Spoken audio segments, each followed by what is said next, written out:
I'd like to welcome everyone here today. During this hearing, we will discuss counterfeiting in e-commerce and what steps we can take to protect consumers. Before we get to that, though, I'd like to make an important point about the President's proposed tariffs on steel and aluminum.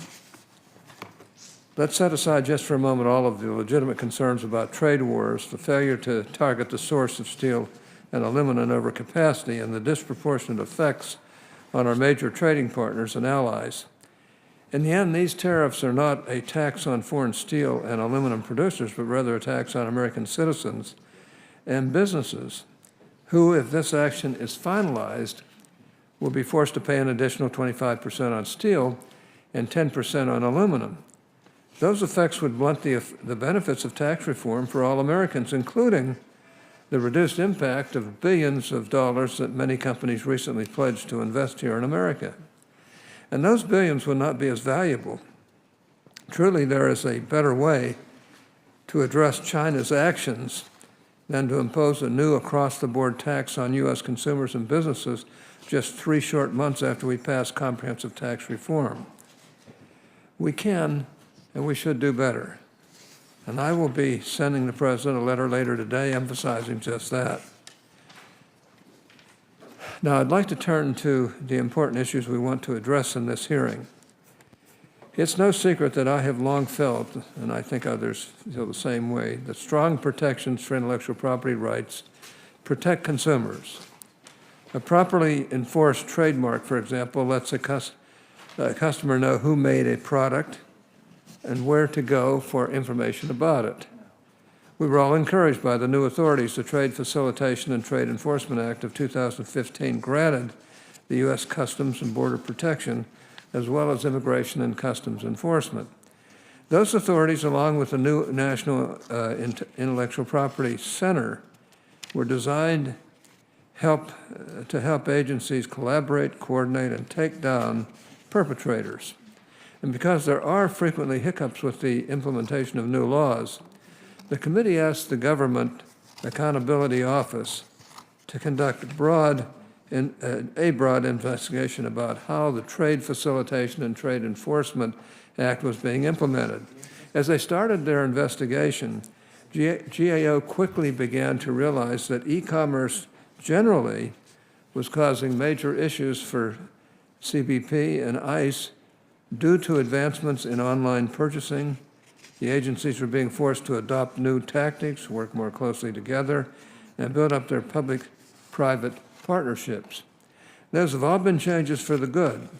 However, we asked GAO to continue their investigation and to look specifically at the problem of counterfeits on some of the most prominent e-commerce platforms. As part of this process, GAO made purchases from 5 major e-commerce platforms, and after using relatively narrow criteria, GAO received at least 1 counterfeit and 1 legitimate good from each of the platforms.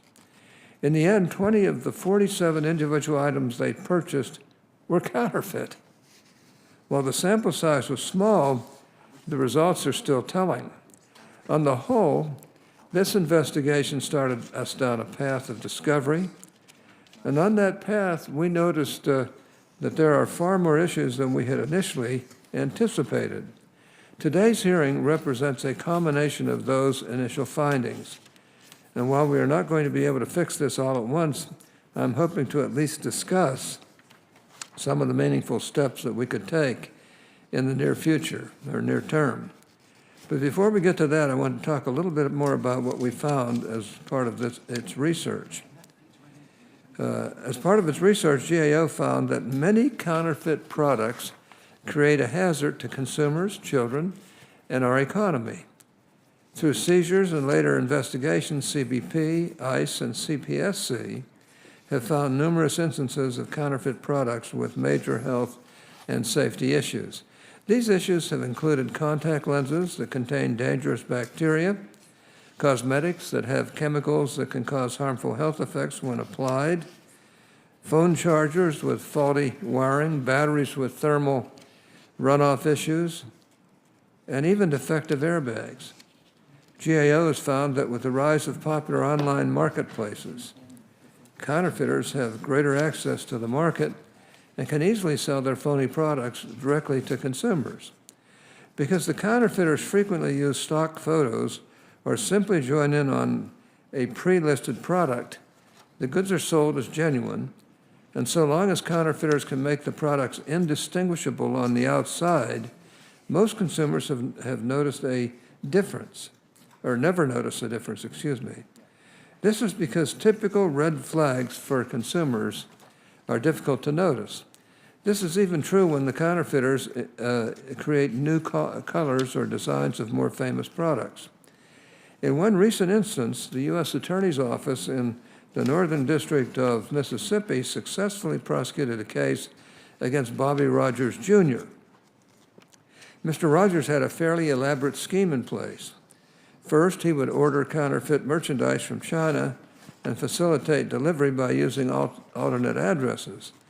Then he would powder coat the counterfeit items he received and sell them as a third-party retailer online. As he did this, he would represent the goods as authentic, sometimes even with licensed modifications. The sheer volume of his scams was staggering. On just one of the two major platforms that he used, Mr. Rogers had sold over $300,000 in counterfeit goods. When his complex was raided, authorities seized another 2,200 pieces of counterfeit drinkware. But it doesn't end there. Later, as the CPSC lab reports came back, several of the colors tested positively for lead, exceeding the amount legally allowed by more than 20 times. And for all we know, there are currently children around the country sipping water with dangerously high levels of lead because of Mr. Rogers. Sadly, he is just one among many, many perpetrators buying counterfeits and facilitating sales of them through e-commerce platforms. We've heard from some rights holders like Yeti, whose products have been counterfeited in these schemes, who have responded strongly to address these problems. Yeti issued a statement making it clear that they were expanding, quote, significant resources to protect their consumers, unquote. I ask unanimous consent that the full Yeti statement, as well as similar statements submitted by other rights holders, be entered into the appropriate place in this hearing record. Now, I don't want to steal too much of their thunder, but one of the reasons we've invited Underwriters Laboratories, or UL, here today is to let them give us a broader perspective on the seriousness of these issues. As just one example, in a public report, UL recently tested 400 counterfeit Apple phone adapters. Out of those 400, they found that only 3 of the 400 chargers passed electricity strength tests, and that is just one of the many studies UL has performed.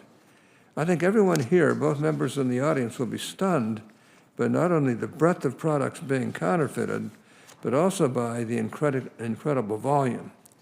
This goes beyond the dollars and cents these companies have invested to develop and market their products, which, let's be clear, is enormously important to our economy, not to mention the well-being of American consumers. But we're not just talking about devalued investments. We're talking about lead on children's drinkware, phones catching fire, homes burning down, consumers being injured from hygiene and cosmetic products, airbags not inflating properly, and who knows what else. It is my hope that we all can agree that today the counterfeit products pose an immediate and significant risk to Americans' health and safety. And I hope that we can take GAO's recommendations seriously to improve information sharing and better track CBP's intellectual property enforcement methods. Personally, I'm interested in talking specifically about sharing e-commerce platform data contained in invoices and on packages with rights holders, as well as learning from and improving CBP's voluntary abandonment program. American consumers are relying on us to get this right, and we need to work together and with the appropriate officers at CBP, ICE, and other agencies to make sure we do. With that, I'm very happy to turn to my colleague and partner, Senator Wyden, for his opening remarks. Thank